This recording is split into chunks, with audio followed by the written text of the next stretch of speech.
Assalamualaikum warahmatullahi wabarakatuh. Perkenalkan, nama saya Swastri. Saya guru seni budaya di SMK Islam Miftahul Jannah. Sebelum memasuki materi, kita berdoa terlebih dahulu. Berdoa, mulai. Selesai. Baiklah anak-anakku sekalian, ini adalah pertemuan pertama kita yang seharusnya kita bertatap muka secara langsung. Karena kondisi yang tidak memungkinkan, pertemuan pertama kita hanya bisa kita lakukan di dunia maya. Ini adalah materi pertama kita. Kita akan membahas tentang konsep budaya. Simak baik-baik, jika ada yang kurang dimengerti, silakan hubungi ke nomor HP Ibu. Anak-anakku sekalian, Ibu akan menjelaskan tentang konsep budaya. Silakan kalian menyimak dengan baik. Setelah penjelasan Ibu nanti, tolong membuat catatan rangkuman di buku catatanmu masing-masing. Nah, Ibu akan jelaskan dari pengertian budaya. Pengertian budaya dalam bahasa Sanskerta artinya budaya, yang berasal dari kata budi, akal atau pikiran.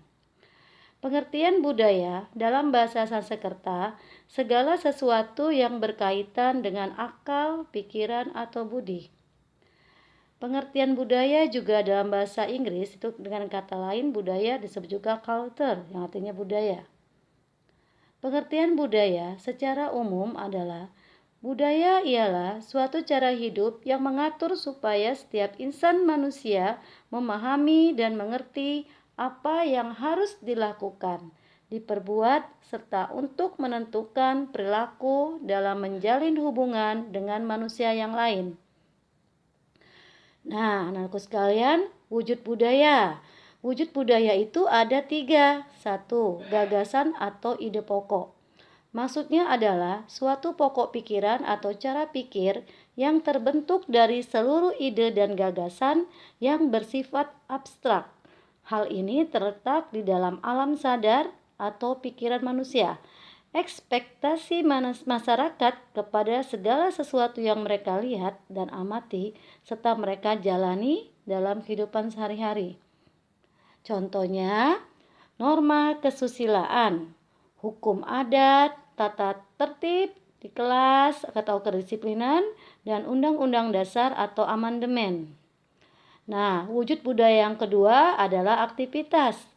Aktivitas adalah suatu kegiatan atau tindakan yang dilakukan oleh manusia.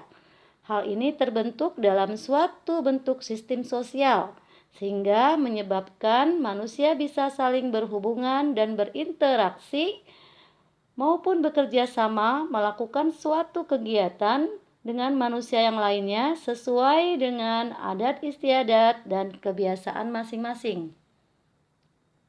Contoh misalnya membajak sawah. Pak Tani ada yang membajak sawah dengan sapi.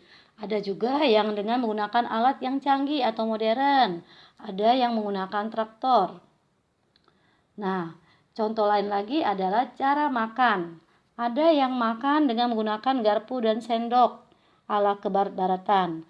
Ada yang makan dengan begitu formalnya dan terlalu rapi. Kemudian ada yang makan dengan menggunakan tangan. Dan ada yang makan dengan menggunakan daun sebagai pengganti piring. Wujud budaya yang lain contohnya tari-tarian. Ada tari kecak dari Bali, tari saman dari Aceh, dan lain-lainnya. Nah, wujud budaya yang ketiga adalah benda atau hasil karya.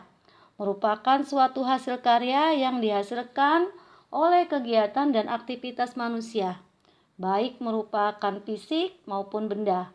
Hal ini disebabkan oleh ide atau gagasan yang diterapkan dalam aktivitas manusia, dapat dilihat, didokumentasikan, dan dapat diamati secara langsung dan nyata. Contohnya, pembuatan rumah adat, misalkan rumah adat Gadang, kemudian membuat kerajinan daur ulang, membuat tembikar dari tanah liat, membuat pakaian adat dari daerah masing-masing, dan lain-lainnya. Nah, apa saja faktor-faktor budaya? Faktor pendorong dan faktor penghambatnya. Budaya itu ada faktor-faktornya. Faktor-faktor budaya itu ada dua. Satu faktor pendorong terjadinya budaya dan satu lagi adalah faktor penghambat terjadinya budaya. Nah, faktor pendorong budaya itu apa saja? Faktor pendorong terjadinya budaya antara lain adanya niatan untuk melestarikan budaya. Terdapat generasi penerus yang siap untuk melanjutkan budaya. Timbul dan tertanam dalam hati rasa cinta budaya. Tetap menjaga kelestarian budaya agar budaya tidak lenyap. Adanya perubahan dalam lingkungan hidup yang bisa mendukung berkembangnya budaya. Nah, selain faktor pendorong, ada juga faktor penghambatnya. Apa faktor penghambat terjadinya budaya? Banyaknya budaya asing yang masuk bisa menggeser budaya lokal atau daerah. Tidak ada rasa dalam diri masyarakat untuk tetap melestarikan budaya. Generasi penerus yang sudah tidak peduli dengan adanya budaya, menganggap budaya yang ada adalah budaya kuno dan membiarkannya menghilang. Nah, selain faktornya, budaya juga mempunyai fungsi. Apa fungsi budaya?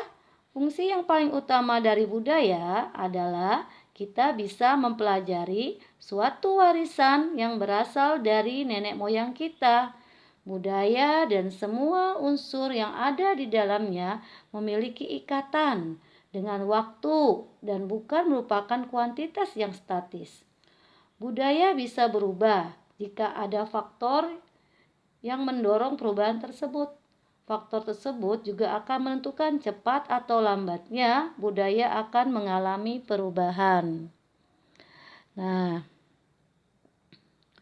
fungsi budaya satu, kesimpulannya adalah fungsi budaya satu, timbul rasa toleransi dan empati.